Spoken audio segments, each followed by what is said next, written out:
The topic I'm going to talk about this morning basically is the carding industry, which I think is the number one enabler of the type of crime that we see. The carders have been around for quite a while, and it's really only in the last few years that we as law enforcement have really woken up and thought, this is more of a threat and needs more attention than we've given it previously. There were a lot of main carding forums, and Scandinavian Carding was one, the Vouch, Talk Cash, Dark Market Carding World. Iceman was an American guy. His name was Max Butler. Over 2 days, on the 16th and the 17th of August 2006, he hacked all of the below major carding platforms, and he took them over, which ended up getting infiltrated successfully by the FBI. What happened around the mid last decade, I guess you'd say now, is there were a couple of quite good stings and operations by both the FBI and the Secret Service. And the US Secret Service had an operation called Firewall. They'd originally arrested this guy called Albert Gonzalez, who later went on for one of the most famous SQL injections in history, because he was standing at a ATM machine cashing out with 50 plastic cards, got picked up quite accidentally, and became an informant for the Secret Service. Albert had a friend who was really the technical guy, but they used to drive up and down a highway in the southeastern part of the United States and just drop in on stores, sit outside stores, park, and see if they had wireless connectivity to their FPOS terminals, and many of them did. They hacked into those, put their own sniffers in, and they got credit cards just by putting sniffers on the wireless terminal.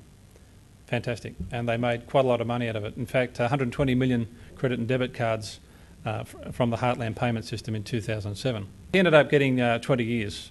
Part of it was aggravation because he was actually supposed to be working for the Secret Service. He was actually getting paid about $80,000 a year by the Secret Service to work for them and moonlighting as a hacker. He's currently appealed, and the grounds of appeal, he says, I was always working for the Secret Service. They made me do it. Consequences?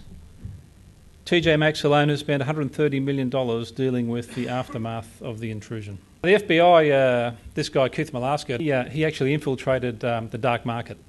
He called himself Master Splinter, one of the Teenage Mutant Ninja Turtles. And he got in there and he ended up running it from his own server office in his own law enforcement office. He made one mistake at one stage. He left a USB drive in a computer, and Iceman had hacked into the dark market and saw the USB. Between the administrators, they held a offline trial to decide whether he was law enforcement or not, and he was acquitted of that, and he managed to keep running the operation successfully. But now, some of these sites are still around overtly, but now a lot of it is being done in hidden forums, like an Apple iPhone store.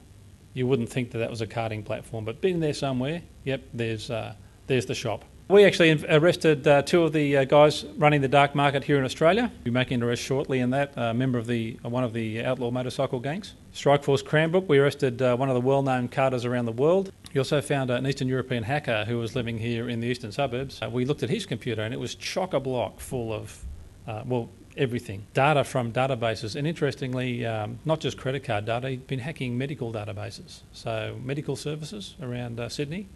Hacked into them, and why did he do that? Well, he had their Medicare number, their date of birth, their full name, their address, their phone number, and their credit card in a medical database. Who would have thought? Well, that's the sort of thing he had there. Plus source code for about 100 different bots and viruses. In Australia, at the moment, plenty of young Aussies out there. Arrested a couple this year, got a few more on the boil, who were just involved in carding. And I've sort of come to understand that it's that easy for a young person to find these sites with a little bit of guidance and get involved in it, and to try and avoid law enforcement attention, that it seems to me that this is the main outlet for the information that is being hacked using the SQL injections.